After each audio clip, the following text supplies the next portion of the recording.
Hi, welcome to Paramita Maths.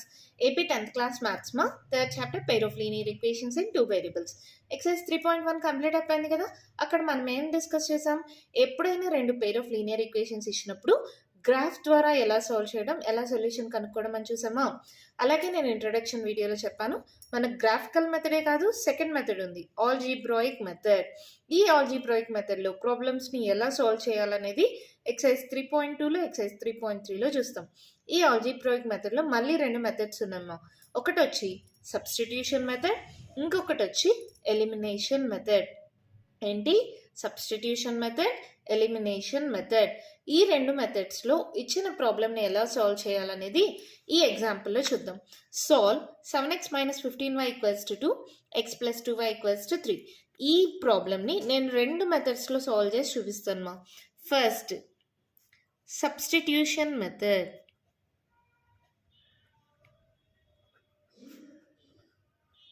పేర్లోనే ఉంది substitution. ఒక substitution అంటే మీకు ఇంగ్లీష్ మీనింగ్ తెలుసు కదా, ఒకదాని ప్లేస్లో ఇంకో దాన్ని రీప్లేస్ చేయడం, అవునా కదా?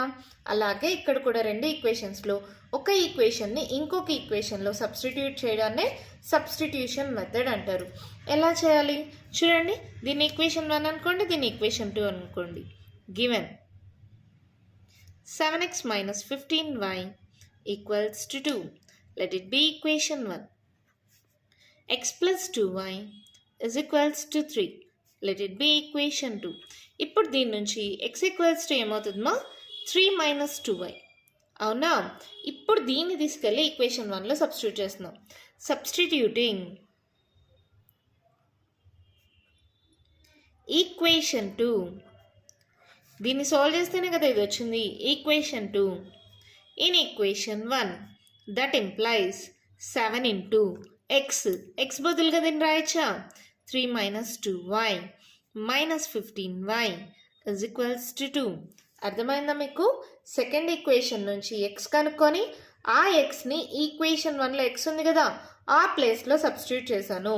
ఇప్పుడు దీన్ని సాల్వ్ చేయండి. 7 3 is 21, 7 2 is 14, -15y = 2. -14 - 15 ఎంత అవుతుంది? -29. y = 2. ఈ +21 ఇటు సైడ్కి వస్తే -21. అవునా? ఇప్పుడు ఇది ఏమవుతుంది? -29y 21 20 19 అవుతుంది. -19 పెద్ద నెంబర్ సింబల్ మైనస్, ఈ మైనస్ క్యాన్సిల్ చేయొచ్చా? therefore y = ఏమైంది? 19/29. y వాల్యూ వచ్చేసిందా? ఈ వాల్యూని మళ్ళీ ఈక్వేషన్ 2లో సబ్స్టిట్యూట్ చేయాలి. సబ్స్టిట్యూటింగ్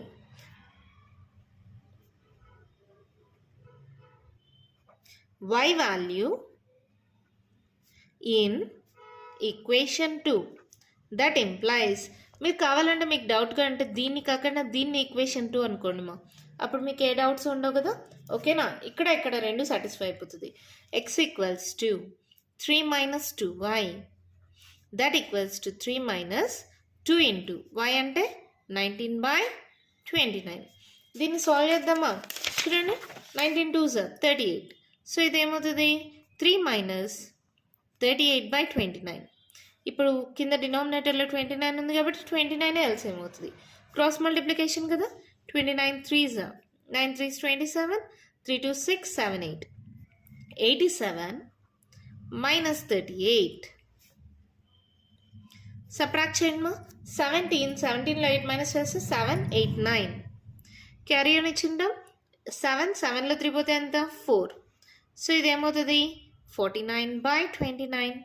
x = అంతే. xy వాల్యూస్ వచ్చేసాయి చూడండి.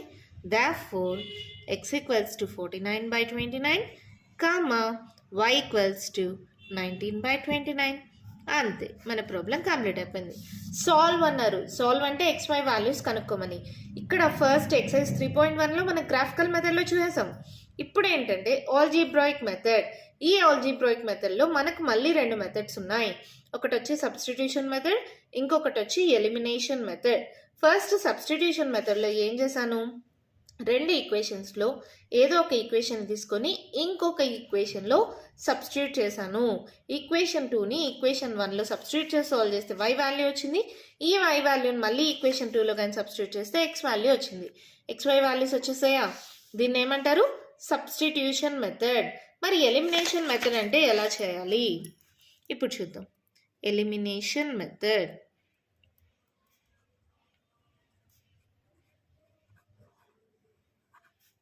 సేమ్ క్వశ్చన్నే తీసుకుంటానమ్మా, ఎందుకంటే మీకు కూడా ఒక క్లారిటీ వస్తుంది కదా. ఇదే క్వశ్చన్కి ఎలిమినేషన్ మెథడ్ ఎలా చేయాలో చెప్తాను, ఓకేనా?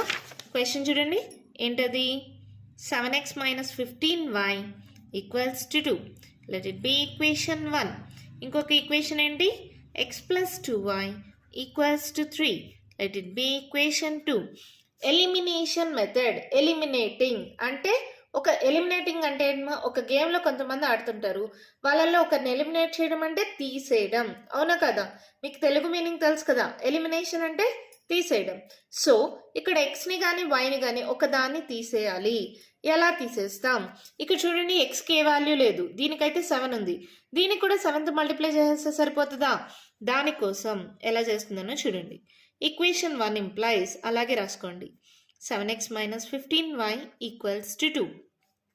ఈక్వేషన్ 2ని మొత్తాన్ని 7 రావడం కోసం మొత్తాన్ని 7తో మల్టిప్లై చేస్తున్నామా? మొత్తం equation x plus 2y equals to 3 మొత్తాన్ని 7తో మల్టిప్లై చేయండి, ఏమవుతుంది? 7 into x, 7x plus 7 2s 14y equals to 7 3s 21.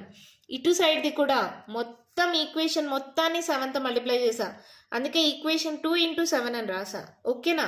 ఇప్పుడు ఎలిమినేషన్ అంటే ఒక దాన్ని తీసేయడం. ఎలా తీసేస్తాం? నెక్స్ట్ ఈక్వేషన్ 2ని అన్నిటినీ సింబల్స్ చేంజ్ చేస్తున్నాం, ఓకేనా? అన్ని ప్లస్ ఉన్నాయి కాబట్టి అన్ని మైనస్ అయ్యాయి.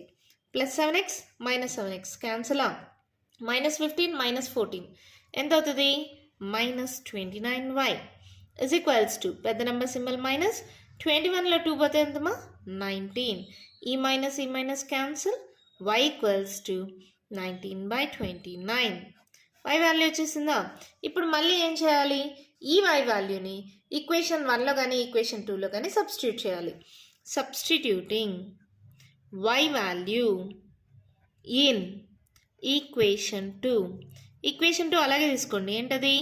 x plus 2y equals to 3. ఇప్పుడు ఏమవుతుంది? x plus 2 into y ఎంతమా? 19/29 equals to 3. x plus 19 2s 38/29 equals to 3. అప్పుడు x equals to ఏమవుతుంది? 3 minus 38/29. So x equals to ఏమవుతుంది? 29 LCM 29 3s అమ్మా, ఇందాకే చేశాను కదా, ఎంత వచ్చింది ఇక్కడ? 87 minus 38, 87 ఏనా? 87 minus 38 ఎంత వచ్చింది? 49. x equals to 49/29. అంతే, మన ప్రాబ్లం కంప్లీట్ అయిపోయింది. ఇక్కడ మీరు ఒకటి గమనించారా? సబ్స్టిట్యూషన్ మెథడ్ చేసిన, ఎలిమినేషన్ మెథడ్ చేసిన రెండిట్లో సేమ్ ఆన్సర్. చూడండి, x equals to 49/29, y equals to 19/29. ఇక్కడ కూడా x equals to 49/29, y equals to 19/29. అర్థమైందమ్మా? మళ్ళీ చెప్తున్నాను, కేర్ఫుల్గా చూడండి. సబ్స్టిట్యూషన్ అంటే ఒక దాని ప్లేస్లో ఇంకో దాన్ని సబ్స్టిట్యూట్ చేయడం. ఈక్వేషన్ 2ని ఈక్వేషన్ 1లో సబ్స్టిట్యూట్ చేశాను. ఇక్కడ మెయిన్గా ఈక్వేషన్ 2ని ఈక్వేషన్ 1లో సబ్స్టిట్యూట్ చేశాను. అలా సాల్వ్ చేయడం వల్ల y వాల్యూ వచ్చింది. ఈ y వాల్యూని మళ్ళీ ఈక్వేషన్ 2లో సబ్స్టిట్యూట్ చేస్తే x వాల్యూ వచ్చింది. దీన్ని ఏమంటారు? Substitution method. ఇదేంటిది? Elimination method. ఎలిమినేటింగ్ అంటే ఒక దాన్ని తీసేయాలి, ఎక్స్ని కానీ వైని కానీ ప్రాబ్లమ్ని బట్టి. ఇక్కడ ఏం వాల్యూ లేదు కాబట్టి జస్ట్ 7తో మొత్తాన్ని మల్టిప్లై చేస్తే ఎక్స్ ఎలిమినేట్ అయిపోయింది, y వాల్యూ వచ్చింది. ఈ y వాల్యూని ఏదో ఒక ఈక్వేషన్లో కానీ సబ్స్టిట్యూట్ చేస్తే మనకి x వాల్యూ వచ్చేసింది. ఇది ఎలిమినేషన్ మెథడ్. అర్థమైందా? కన్ఫ్యూజన్ ఏం లేదు కదా? ఈ సబ్స్టిట్యూషన్ ఎలిమినేషన్ మెథడ్ కానీ మీకు బాగా అర్థమైతే ఎక్సర్సైజ్ 3.2 ఎక్సర్సైజ్ 3.3 చాలా అంటే చాలా ఈజీ మా. మరి స్టార్ట్ చేద్దామా ఎక్సర్సైజ్ 3.2 మా. ఫస్ట్ వన్ క్వశ్చన్ చూడండి, ఏమి ఇచ్చారు? Solve the following pair of linear equations by the substitution method. Substitution method గుర్తుంది కదా, ఒక ఈక్వేషన్ని ఇంకో దాంట్లో సబ్స్టిట్యూట్ చేయడం. ఇక్కడ 2 ఈక్వేషన్స్ ఇచ్చారు. దాంట్లో first one x plus y equals to 14, x minus y equals to 4. దీన్ని దీంట్లో అయినా సబ్స్టిట్యూట్ చేయండి, దీన్ని దీంట్లో అయినా సబ్స్టిట్యూట్ చేయండి. ఫస్ట్ ఈక్వేషన్స్ అనుకోండి. Given x plus y equals to 14, let it be equation 1 అనుకుందాం. X minus y equals to 4, let it be equation 2 అనుకుందాం. దీని నుంచి ఎక్స్ వాల్యూ రద్దమా, ఎక్స్ ఈక్వల్స్ టు ఏమవుతుంది 4, ఈ మైనస్ వై ఇటు సైడ్కి వస్తే ప్లస్ వై. దీన్ని తీసుకెళ్ళి ఈక్వేషన్ 1లో సబ్స్టిట్యూట్ చేద్దాం. Substituting equation 2 in equation 1, that implies x plus y is equals to 14 కదమ్మా. ఎక్స్ ప్లేస్లో ఏముంది అక్కడ 4 ప్లస్ వై ఈక్వల్స్ టు 14. అర్థమైందా? ఎక్స్ ప్లేస్లో 4 ప్లస్ వై సబ్స్టిట్యూట్ చేసా, ఇంకొక ఎక్స్ ఇక్కడ. అర్థమైంది కదా, డౌట్ ఏం లేదు కదా. Y plus y 2y is equals to 14 minus 4. 2y equals to 14లో 4 పోతే 10. y equals to 10 by 2. y equals to 2 1s 2 5s 10. y value వచ్చేసింది. మళ్ళీ ఈ y వాల్యూని ఈక్వేషన్ 2లో కానీ ఈక్వేషన్ 1లో కానీ సబ్స్టిట్యూట్ చేయొచ్చు, మీ ఇష్టం. నేను ఈక్వేషన్ 2 తీసుకుంటున్నాను. Substituting y equals to 5 in equation 2, అంటే ఇది తీసేసుకోవచ్చు కదా డైరెక్ట్గా. x equals to 4 plus y, అంటే x equals to 4 plus 5. Therefore x equals to ఏమవుతుంది 5 plus 4 9. ఇక్కడ లాస్ట్లో రాయండి. Therefore x equals to 9, y equals to 5. అంతే, మన ప్రాబ్లం కంప్లీట్ అయిపోయింది. చాలా ఈజీ కదా. 2 ఈక్వేషన్స్ ఇచ్చారు. ఈక్వేషన్ 2ని ఈక్వేషన్ 1లో సబ్స్టిట్యూట్ చేస్తే y వాల్యూ వచ్చింది. ఈ y వాల్యూని మళ్ళీ ఈక్వేషన్ 2లో సబ్స్టిట్యూట్ చేస్తే x వాల్యూ వచ్చేసింది. చాలా ఈజీగా ఉంది కదా. చేసింది కరెక్టా రాంగా అని కూడా చెక్ చేసుకోవచ్చు మా. ఈ వాల్యూస్ తీసుకెళ్ళి ఈక్వేషన్ 1లో కానీ ఈక్వేషన్ 2లో కానీ సబ్స్టిట్యూట్ చేస్తే కరెక్ట్గా వచ్చేస్తుంది. ఇక్కడ చూడండి, x plus y equals to 14 అన్నారా, 9 ప్లస్ 5 ఎంతమా 14, సరిపోయిందా? లేదంటే x minus y equals to 4 అన్నారా, 9 మైనస్ 5 ఈక్వల్స్ టు ఎంత 4, సరిపోయిందా? అలా కూడా మీరు చేసిన వాల్యూస్ కరెక్ట్ లాంగో కూడా మీరు చెక్ చేసుకోవచ్చు. XY వాల్యూస్ని ఈక్వేషన్ 1లో కానీ ఈక్వేషన్ 2లో కానీ సబ్స్టిట్యూట్ చేస్తే మీరు చేసింది కరెక్ట్ రాంగో మీకే తెలిసిపోతుంది మా. ఓకేనా? అలాగే ఇప్పుడు సేమ్ మోడల్లో సెకండ్ వన్ చేద్దామా. క్వశ్చన్ చూడండి ఏమి ఇచ్చారు. s minus t equals to 3, s/3 plus t/2 equals to 6. దీన్ని కూడా ఇలాంటి మోడల్లో కానీ కన్వర్ట్ చేసుకుంటే ఈజీ అవుతుంది కదా. s minus t equals to 3, let it be equation 1. s/3 plus t/2 equals to 6. ఇక్కడ నేను ఏం చేస్తున్నానంటే LCM తీసుకుంటున్నా. 3 2s are 6. సో 6తో ఏం చేస్తున్నాను, 2 సైడ్స్ మల్టిప్లై చేస్తున్నా. Multiplying with 6 on both sides. నేను 6తో ఎందుకు మల్టిప్లై చేస్తున్నాను మా, 3 2s are 6 LCM అవుతుంది. మీరు LCMగా అన్నా తీసుకోండి, లేదంటే 6తో 2 సైడ్స్ మల్టిప్లై చేయండి, 2 ఒకటే అవుతుంది. నేను ఇక్కడ already multiplying with 6 on both sides రాసేసాను. లేదంటే మీరు డైరెక్ట్గా ఎల్సిఎం తీసుకోండి, 2 ఒకటేమా. ఇప్పుడు 6తో మల్టిప్లై చేయండి.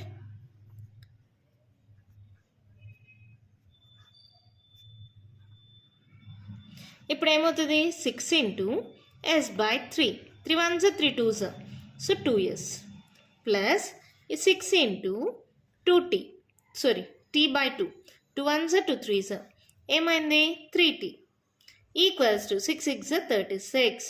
అవునా? Let it be equation 2. ఇక్కడ ఇది సింపుల్గా ఉంది కాబట్టి దీన్ని దీంట్లో సబ్స్టిట్యూట్ చేద్దాం. ఇదేంటిది, s ఈక్వల్స్ టు ఏమవుతుంది 3 ప్లస్ t. ఇది ఈక్వేషన్ 1 అనుకోండి. ఇప్పుడు ఏం చేద్దాం, సబ్స్టిట్యూటింగ్ ఈక్వేషన్ 1 ఇన్ ఈక్వేషన్ 2. ఓకేనా? ఈక్వేషన్ 1ని ఈక్వేషన్ 2లో సబ్స్టిట్యూట్ చేస్తున్నాం. 2 ఇంటూ s అంటే ఏంటి 3 plus t plus 3t is equals to 36. ఓకేనా? 3 2s are 6 plus 2t plus 3t is equals to 36. 3 4 5, 5t equals to 36. ఈ ప్లస్ 6 ఇటు సైడ్కి వస్తే మైనస్ 6. 36లో 6 పోతే ఎంతమా 30, అంటే 5t ఈక్వల్స్ టు 30 వచ్చిందా. ఇక్కడ మళ్ళీ ఎందుకులే, ఇక్కడ t ఈక్వల్స్ టు ఏమవుతుంది 30/5, అంటే t equals to 5 6 30. t value వచ్చేసింది. ఇప్పుడు ఏం చేయాలి, ఈ t వాల్యూని తీసుకొని ఈక్వేషన్ 1లో సబ్స్టిట్యూట్ చేయండి. Substituting t equals to 6 in equation 1. S equals to 3 plus t. So that equals to 3 plus 6. Therefore, S equals to 6, 7, 8, 9. ఇక్కడ రాసేద్దామా? Therefore, S equals to 9, t equals to 6. అంతే, మన ప్రాబ్లం కంప్లీట్ అయిపోయింది. ఎంత ఈజీగా ఉన్నాయి కదా. జస్ట్ ఇక్కడ ఎల్సిఎం తీసుకున్నాను. ఎల్సిఎం అన్న తీసుకోండి, లేదా మల్టిప్లయింగ్ ఏ నెంబర్ ఉంటే ఆ రెండు తీసుకొని మల్టిప్లయింగ్ చేసేసుకున్నాను. 6తో రెండు సైడ్స్ మల్టిప్లై చేస్తే నార్మల్ ఈక్వేషన్ వచ్చేసింది. ఈక్వేషన్ 1ని ఈక్వేషన్ 2లో సబ్స్టిట్యూట్ చేస్తే టీ వాల్యూ వచ్చింది. ఆ టీ వాల్యూని ఈక్వేషన్ 1లో సబ్స్టిట్యూట్ చేస్తే ఎస్ వాల్యూ కూడా వచ్చేసింది. కావాలంటే చెక్ చేసుకుందాం. 9 + 6 ఎంతమా? సారీ, ఎస్ మైనస్ టీ కదా. ఎస్లో నుంచి టీ తీసేయాలి. 9 - 6 ఎంత? 3 సరిపోయిందా? ఈక్వేషన్ 1 సాటిస్ఫై అయిందా? ఈక్వేషన్ 2 కూడా సాటిస్ఫై అవుతుంది. కావాలంటే చెక్ చేసుకోండి. ఓకేనా? ఎంత ఈజీగా ప్రాబ్లమ్స్ అయిపోతున్నాయి కదా. మరి దీంట్లోనే నెక్స్ట్ థర్డ్ వన్ చూద్దామా. నేను క్వశ్చన్ చూడండి, మా ఏమిచ్చారు? 3x - y = 3, 9x - 3y = 9 అంట. ఇక్కడ చూడండి, ఈక్వేషన్ 1 లేదంటే 3x - y = 3 కదా. ఇప్పుడు నాకు y కావాలంటే ఏమవుతుంది? ఈ y ఇటు సైడ్కి పంపించేస్తున్నా, ఈ 3 ఇటు సైడ్కి పంపిస్తున్నా. 3x - 3. ఏంది మేడం మాకు ఈ స్టెప్ అర్థం కాలేదు అంటారా? లేదమ్మా, ఇక్కడ చూడండి, ఇక్కడ రాస్తున్నాను. 3x = 3. ఈ -y ఇటు సైడ్కి వెళ్తే +y అయింది. అవునా? ఈ y అలాగే పెట్టండి, ఈ 3ని ఇటు సైడ్కి పంపిండి. అప్పుడు y = ఏమవుతుంది? 3x - 3. దాన్నే ఇక్కడ రాసా. ఇప్పుడు అర్థమైంది కదా మీకు. ఇది ఈక్వేషన్ 1 అనుకుందాం. ఇంకొకటి ఏంటి? 9x - 3y = 9. Let it be equation 2 అనుకుందాం. దీన్ని దీంట్లో సబ్స్టిట్యూట్ చేద్దామా? Substituting equation 1 in equation 2. Equation 2 ఏంటది? 9x - 3 × y. y అంటే ఏంటమా? 3x - 3 = 9. ఓకేనా? ఇప్పుడు సాల్వ్ చేయండి. 9x - 3 3s 9x, minus into minus plus 3 3s 9 = 9. ఏమవుతుందో చూడండి మా. 9x - 9x = 9. ఈ +9 ఇటు సైడ్కి వెళ్తే -9. 9xలో 9x పోతే 0 = 9 - 9 0. 0 = 0, which is true. ఎప్పుడైతే రెండు సైడ్స్ ఈక్వల్ వచ్చిందో విచ్ ఈస్ ట్రూ అన్నామో, ఆ రెండు లైన్స్ ఏంటంటే coincident lines. Therefore the pair of linear equations has infinitely many solutions. They represent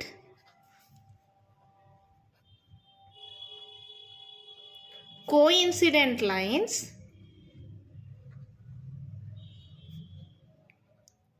graphically.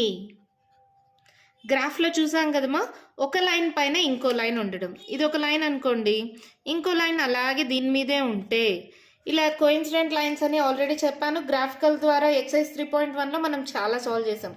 ఇక్కడ 0 = 0 ఎప్పుడైతే స్టేట్మెంట్ ట్రూ వచ్చిందో రెండు pair of linear equations same లైన్ని రిప్రజెంట్ చేస్తున్నాయి. సో ఆ coincident lines, they represent the coincident lines graphically. The pair of linear equations has infinitely many solutions. Madam మనమైతే solution రాసేసాము, మరి మనం చేసింది కరెక్టా రాంగ్గా అది మనకు ఎలా తెలుస్తుంది? ఈ రెండిట్లో ఏది మా చిన్న ఈక్వేషన్? ఇది 3తో స్టార్ట్ అయింది, ఇది 9తో స్టార్ట్ అయింది. సో ఇది చిన్నది కదా. ఈ మొత్తాన్ని 3తో మల్టిప్లై చేస్తున్నా. 3 3s 9 కదా. ఇలా మల్టిప్లై చేయండి. మొత్తం ఈక్వేషన్ని 3తో మల్టిప్లై చేస్తే సెకండ్ ఈక్వేషన్ వచ్చేసింది. నేను ఆల్రెడీ ఎక్సైజ్ 3.1లో 6th ప్రాబ్లం అనుకుంటా, ఒక పెయిర్ ఆఫ్ లీనియర్ ఈక్వేషన్ ఇచ్చి ఇంకో పెయిర్ ఆఫ్ లీనియర్ ఈక్వేషన్ మనల్ని కనుక్కోమంటే అది కోఇన్సిడెంట్ లైన్స్ అయితే ఏం చెప్పాను? ఇచ్చిన ఈక్వేషన్ మొత్తాన్ని ఏదో ఒక నెంబర్తో మల్టిప్లై చేస్తే ఆ వచ్చే లైన్ కోఇన్సిడెంట్ లైన్ అవుతుంది కదా. అలాగే ఇక్కడ ఈక్వేషన్ 1ని 3తో మల్టిప్లై చేశారు, సెకండ్ ఈక్వేషన్ వచ్చేసింది. దాన్ని బట్టే చెప్పచ్చు given 2 pair of linear equations represents the coincident lines. So it has infinitely many solutions. కానీ ఇక్కడ సబ్స్టిట్యూషన్ మెథడ్లో ఎక్స్ప్లెయిన్ చేయాలి కాబట్టి ఈ సాల్వేషన్ ఖచ్చితంగా చేయాలి. 0 = 0 వచ్చింది కాబట్టి స్టేట్మెంట్ ట్రూ కాబట్టి it has infinitely many solutions. ఒకవేళ స్టేట్మెంట్ రాంగ్ వస్తే ఇట్ హ్యాస్ నో సొల్యూషన్. మా గుర్తుపెట్టుకోండి, స్టేట్మెంట్ ట్రూ వస్తే infinitely many solutions, not equal వస్తే ఏమవుతుంది? It has no solution. ఓకేనా? అర్థమైందా? ఇంకా కంటిన్యూషన్ ప్రాబ్లమ్స్ ఉన్నాయి, నెక్స్ట్ వీడియోలో డిస్కస్ చేద్దాం. ఈ వీడియోలో నేను చెప్పిన ప్రాబ్లమ్స్లో మీకు ఇంకా ఏమైనా డౌట్స్ ఉంటే కామెంట్ బాక్స్లో ఇవ్వండి. మీకు కానీ వీడియో నచ్చినట్టయితే లైక్ చేయండి, షేర్ చేయండి, నా ఛానల్ని సబ్స్క్రైబ్ చేసుకోండి. Thank you.